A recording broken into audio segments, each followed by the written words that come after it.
I published already in April of this year, of 2023, a whole article about this war which the Iranians are preparing. This article was based on information which I got from Iraq, from friends who live in Iraq. The big plan of attacking Israel attacking Israel, yes, from all the fronts together.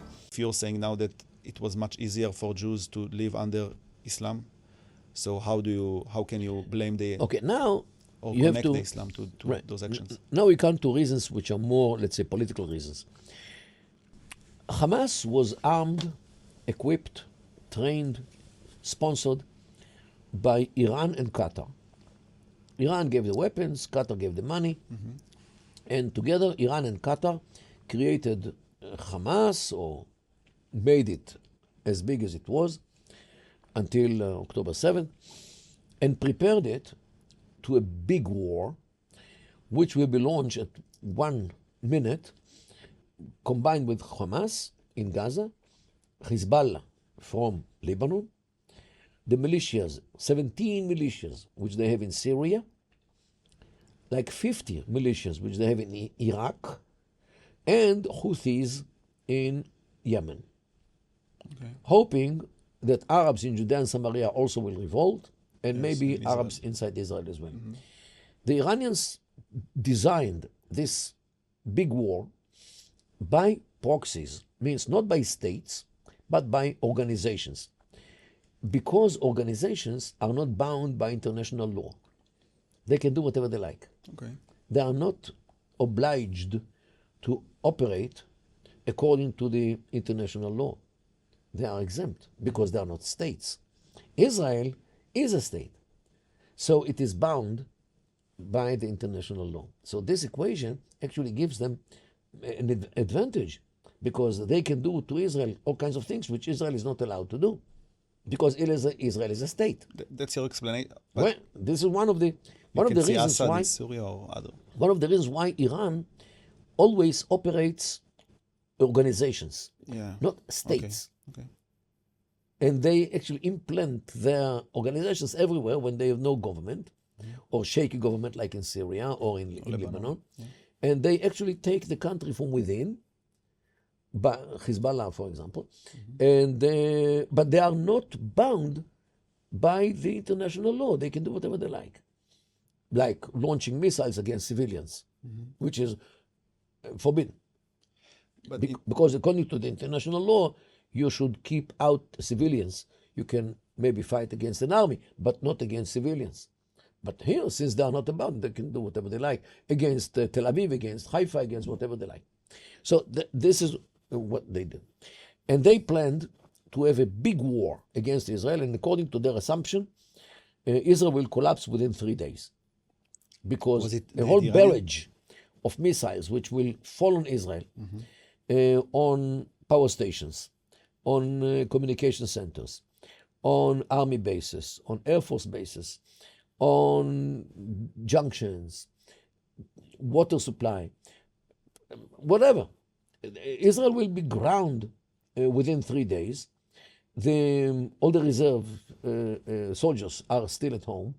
They will not be able to get to their bases. And Israel, in addition to these missiles, also incursion of forces, armed forces, like what we saw in Gaza, also from the north. And they will catch thousands of Israelis in Nahariya, in the cities like Nahariya, Shlomi, Kiryat Shmona, Rosh Pina, including the communities within them, the kibbutzim, the farms within them. So Israel will be overwhelmed by this attack, and Israel in 3 days will be finished. No Americans in the scene, no Europeans in the scene. They are still asleep. They don't see what happens. Okay. And all these proxies will do the job. Iran apparently will not take part actively. Okay. Means Iran will stay out of of course, they will give the orders, but not send anything, so Iran will come out intact. This was the plan, the satanic... To destroy Israel. To destroy Israel, the diabolic plan of the Iranians, how to destroy Israel, and the world will accept it. because this will be the situation. What Hamas did on October 7th was against the Iranian plan. Okay, I wanted to ask you about it. Against. The Iranians and Hezbollah, by the way, were caught and surprised. They did not know that the Hamas leaders are planning a separate attack, because what they prepared is a joint attack. Hamas did it because they wanted to stop the Israeli-Saudi negotiations, because they were afraid that if Saudi Arabia normalizes relations with Israel, all the Arab world and the Islamic world, like Indonesia and Malaysia and many other Islamic countries, will follow, and the Palestinian cause will be forgotten forever. Because if the whole Islamic world makes peace with Israel, so who will care about the Palestinians? And they wanted actually to pull the rug under the feet of the Israelis and the Saudis as well. And they started this attack towards the morning of October 7th, because there was a music festival in that area, which actually gave them some more thousands of potential prisoners or potential hostages. And this is why they timed the attack to the early morning of October 7th, already after sunrise, so they cannot hide in the darkness, these kids. And then, unfortunately, they succeeded. Can you tell me, where did you read or learn this information from? Because first of all, I published already in April of this year, of 2023, a whole article about this war which the Iranians are preparing. This article was based on information which I got from Iraq, from friends who live in Iraq. The big plan of attacking Israel with Hezbollah and Israel, yes, from all the fronts together. I got the information from Iraq because the pro-Iranian militias in Iraq got the order to start preparing to a war which will be combined with others, with other parties as well. And I published it in April. It was published in Hebrew, in English, in Arabic, in other, and even Yahya Sinwar actually once talked about this article. And what did he say? This was the Iranian plan. What did he say about the article? He said that the Israelis are shaking and shivering out of fear. And look at the article of Mordechai Kedar. Yeah, nice. That's what he... Nice. Well, first of all, he reads Hebrew.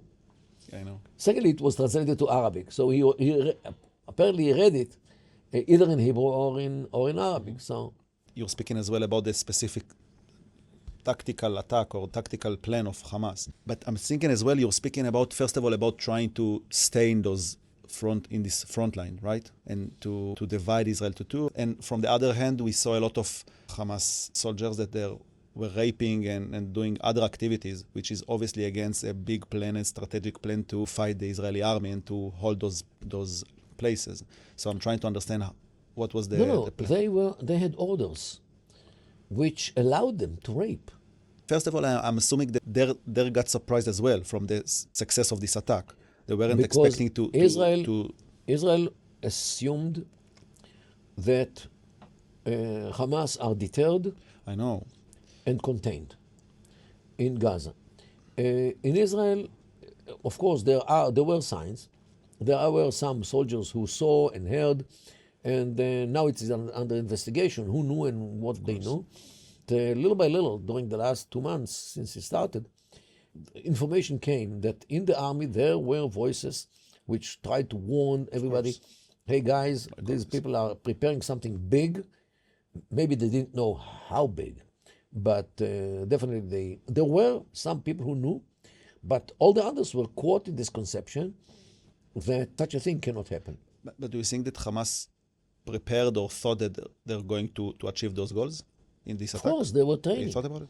They were training about it, yes. They had, but the people on the ground in Hamas, they didn't know the timing. Only a few hours before the attack, they were gathered in one place and they told him that now, towards the morning, we are starting this attack against Israel. And you're saying that the big plan was to divide Israel or to go to the West Bank or something like that and divide the... Yes, this was the original plan. to... And what happened to this plan? They... Because they could, I imagine. The army wasn't there. Apparently they were caught also in surprise that it was too easy. Okay. Because it was very easy for them to run into Israel. Look, they attacked army bases which are kilometers inside Israel. Kilometers inside Israel. They came to Ofakim, they came to Sderot, which are kilometers also inside Israel. And when we were caught in surprise, it means that we are surprised. We didn't have the army forces there. We didn't have police. We didn't have any fighters to combat them. And it took hours until here in Israel people understood what is happening. And the picture of the battle was unclear for hours until I think the afternoon of October the 7th. And but thanks to soldiers who ran to that place and gave a big fight, Israel succeeded to kick all the Hamasniks out from Israel after like 2 days of fight. And now come the war against Hamas, because here in Israel now we understand that we cannot live in this country alongside with Hamas in Hamastan. We thought that there is a way, yet they proved that there is no way to live with them. And Israel is determined, and we are talking now on Monday, December 4, Israel is still determined to eradicate Hamas until their last fighter and to take away all their military equipment and weapons and everything in order to prevent such a thing in the future. Now, the question is, okay, let's assume that Israel will succeed in this very, very hard mission to get rid of Hamas, not only the military, but also the civil, because they actually ran a state. Ministry of Health and Ministry of Economy and Ministry of Education, everything. So what do you do with all these officials who were not fighting, but taking care of their health, whatever? This question will have to be dealt with. But definitely everybody here in Israel agrees that the military power of Hamas should be destroyed totally. And it also means to get rid of all the tunnels which they dug under Gaza. Because as long as they have tunnels, they can hide, prepare, train, and do whatever they like or accumulate missiles and all kinds of other weapons. We hope you enjoyed this episode with Dr. Kedar. Please don't forget to subscribe to our channel Conflict Voices and see the rest of the videos with Dr. Kedar.